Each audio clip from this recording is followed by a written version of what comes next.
Turning 20 feels like starting a new era. You're no longer a child, but you're also not an adult either. You want to have fun and do everything at once, but you also have to find a job, you have to find a place to live, and maybe even start a family. Recently, after turning 20, I realized that I have all this freedom to do whatever I want with my life in the long run. I can start a business, I can travel and explore the world, I can work multiple jobs at once if I want to. But while I have all these options and doors open to me, I also have to stay true to my principles, and I have to stay true to who I am or who I want to be in the future. So here are the 20 things that I've learned by 20. So first things first, you have to be okay with being by yourself. Navigating your 20s is definitely very hard because there's just so much uncertainty about what life do you want to live, who do you want to become, how do you get there? And so doing things alone, doing things by yourself consistently, I think that can really help make you the person that you want to be in the future, because it will build independency, it will build your character, your strength, and honestly just, going on solo dates every once in a while, or just finding hobbies that really work for you can really elevate your life and help you become more confident and just the person you want to be in the future. Another thing that I've learned and that I'm definitely striving towards is experimenting with every aspect of your life. Going out of your comfort zone is definitely not easy, but once again, I think it's very important in the long run. For example, if you don't like your style or you want to change things up, spice things up a bit, you can always just open Pinterest, find things you like, and go buy them and try them on. If you don't like your daily routine and you want to work out more, add that to your schedule. Make time for it. If you feel like going out and meeting more people, go to more social events. If you're a university student, there's plenty of options, so many events that you can go to. Maybe you'll meet someone cool there. You never know. So putting yourself out there and seeing where things go, I think that's very important. Next up on the list is cultivating healthy habits. And I'm not just talking about working out or eating your veggies and fruits, which is obviously very important as well. But I'm talking about your overall health, because well-being is not just physical, it's also the mental, spiritual. You need to make time to take care of all of them. And next we have routine. I'm honestly a person who loves time blocking things in my calendar because that makes me feel a little bit more productive, and I can see what I have planned for the day, what I have time for. And so I would recommend sticking to a routine so you always don't have to worry about, not having time for something or forgetting something. Something else that I've learned by 20 is that you don't need many friends to be happy. I would consider myself to be an ambivert, so an extrovert with some people, an introvert with others. So it's not as easy to make friends for me as it is for other people. I've come to realize that having 2 or 3 friends that you can really rely on and that are there for you, that you can trust, is much better than having acquaintances that you can just hang out with anytime, but you don't actually vibe with them that well, or that that don't have the same values as you do. In the era of social media, it can definitely feel very pressuring to have a big group of friends, go out, meet new people, socialize. But honestly, I prefer to stick to a few friends that I can just really trust and that always have my back than going out partying every weekend with a group of people that I don't really know that well. Next thing on the list is something that is very important to me, maybe even one of the most important lessons out there, is knowing how to set your boundaries and saying no to people pleasing. So for those of you who don't know what people pleasing is, a people pleaser is generally a person who consistently wants to please others, often at expense of their own wants and needs. So they're sacrificing a part of themselves just to look good for other people. And so I think that setting boundaries, setting healthy boundaries, is very important in every kind of relationship, in friendships, in family relations, in romantic relationships as well. And you should be able to say no if you're not feeling comfortable, if you don't want to do something that you were asked to. You always have the power to say no, and you should say no if you don't want to do something. A lot of times people resolve to people pleasing just to feel loved and to feel valued. But in reality, if these people that you're with don't value you and don't love you for who you are, you're not the people that you should have around. And yeah, that sounds pretty tough, but it's true. Because you deserve to be with the people that want to be around you, that enjoy your company, that think that you're special, that that you bring something to the table. And next up on the list is finding hobbies. Specifically hobbies that bring you joy or peace, that take care of your body, and that nourish your mind. For example, hobbies that bring you joy or peace can be hobbies related to creativity. For example, drawing, painting. I personally like to crochet every once in a while. Honestly, it really helps me de-stress, and I feel like a grandma sometimes. Hobbies that take care of your body can be, once again, any kind of movement. It can be dance, Pilates, anything that you want, honestly, anything that you enjoy. And hobbies that nourish your mind can be journaling, it can be reading. So make sure you're finding hobbies that work for you, that you genuinely enjoy, and see how they spice up your daily routine. Another thing I've learned is it's very important to find time for your family. I definitely want to make time for my family more this year because as an international student, sometimes it's very hard to, keep up with whatever's going back home. So I definitely want to make an effort to call my grandma, call my parents, my sister, to check up on how they're doing. So next up we have learning to sit with your feelings. So sometimes we deal with stressful situations in our daily lives.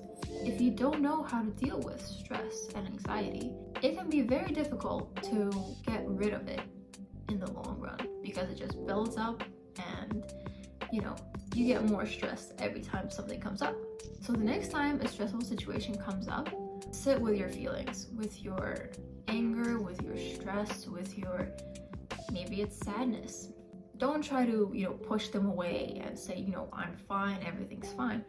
It's okay to just sit with your feelings for a moment or longer if you need to. It's okay to cry it out, whatever helps you, and you will notice how those feelings go away after you just acknowledge them. Something else that I've learned is that things will get better. You just have to believe in it. We always have good days, bad days. Sometimes the bad days even outweigh the good days. But in the long term, everything will be okay. You will figure it out because, you always have. You can deal with any situation. You have to understand that, whatever this is, it will pass. This bad day, it will pass. The sun will come out again. You have a support system around you that will always be there for you, for example, family and friends. And honestly, you just have to believe that it will get better, and it will. Another thing that I think is very important is finding beauty in the ordinary and the everyday. Here's why. A lot of people find, bigger concepts very, very beautiful, very peaceful, like nature, art, other things as well. But I think it's important to look at the little things around you at any given moment and just notice, how pretty, how beautiful, how unique something looks. For example, I don't know, it can be as easy as noticing a cute dog or cat on your morning walk, noticing how good your hair or makeup looks at a certain day. Damn, those eyelashes are looking good today. Or even your outfit. Just noticing these little things can really help you focus, can really help you ground yourself, and maybe even be happier in the long run. And so next we have change your perspective, change your life. Basically, sometimes it's very hard to Be positive about the future and find the good in some bad situations. For example, if you get a bad grade, obviously it's unpleasant, but you can learn from that. You can see where you went wrong, what you can do to do better next time. And so if you try to keep positive and find good things in unpleasant situations, that can really change your life. Another thing I learned is be careful who you trust. Sometimes people, even people that are close to us, might not be the most trustworthy. That's unfortunate, but you can be picky with who you decide to trust. You can be picky, especially when meeting new people, making new friends. You don't have to settle for people who just don't get you, who clearly can't be trusted. And next up, we have spend more time outside because nature heals. As corny as that sounds, I honestly feel so much better during the days when I go outside. I spend some time outdoors, especially in the summertime, because you have way more options of what you can do outside than in the winter. And so I think it's really important to be outside for as long as you can throughout your week. And you need to get that sun in, you need to get that vitamin D in. And it's very important for both your physical and your mental health. And next we have slow down your life. Honestly, I feel like we live in a very fast-paced environment nowadays. And you have a whole routine, you wake up, you go to work or you go to class. Sometimes you don't have enough time to do what you actually want. You're just grinding away. So I feel like slowing down is really important. And by slowing down, I mean finding a little time every single day, maybe multiple times a day if you need to, recharge, doing something that recharges you. It can be journaling, it can be, doing some self-care rituals, maybe doing your skincare. We need to find time to slow down, to not hustle and run around doing our daily tasks, but to focus on what matters and go from there. Another thing I learned is let go of relationships that don't serve you. That means letting go of those unhealthy relationships, which can include friendships, romantic relationships, maybe even family relations, if that's where you're going for, if that's what you're feeling like. Because relationships that are unhealthy, that make you feel bad about yourself, that constantly bring down your confidence, they don't serve a good purpose. They don't help you become the best version of yourself. And honestly, I think there's nothing wrong with letting go of those relationships. It's definitely hard, it's definitely uncomfortable, but it has to be done in order for you to be happier in the long term. So evaluate your relationships. Is there someone that makes you feel really bad about yourself, or brings down your confidence? Is there a relationship that you thought was healthy but is actually not? I went through it. I've let go of relationships in the past that I realized, this person isn't making me a better version of myself.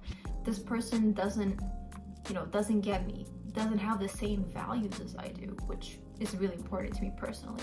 I don't think there's anything wrong with letting go of those relationships, because you'll always make new ones, and you can make new ones that actually bring you happiness and bring you peace. Another thing I've learned is in your 20s, try working on your authentic self. You shouldn't be, trying to fit into a standard. You shouldn't be trying to please others or do what others want you to do.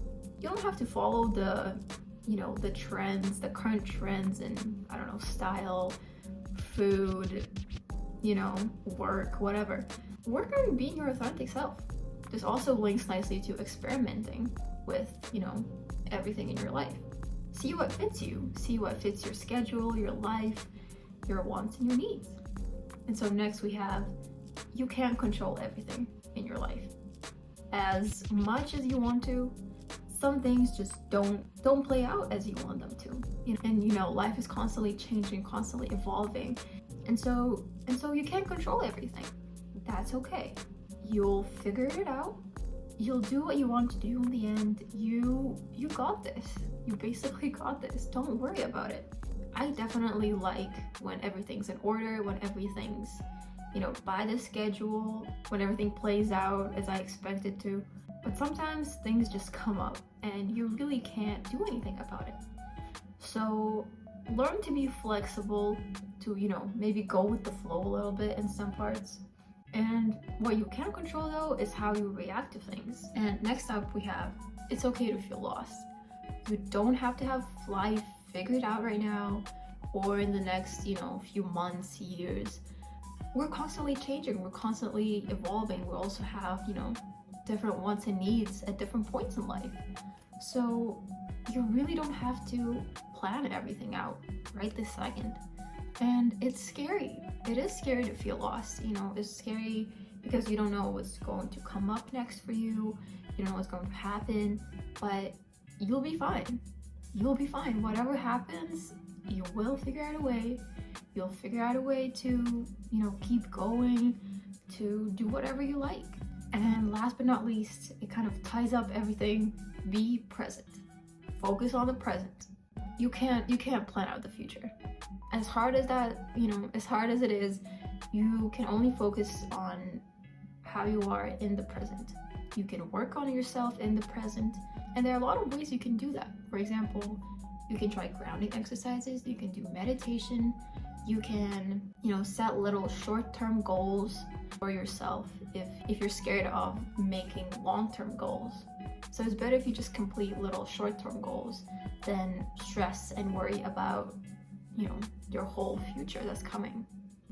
So these are my 20 things I've learned by 20, and if you found that some of these work for you, let me know. Let me know how you're feeling about your 20s. You can always message me on Instagram or down below in the comments, and I'll see you guys next video.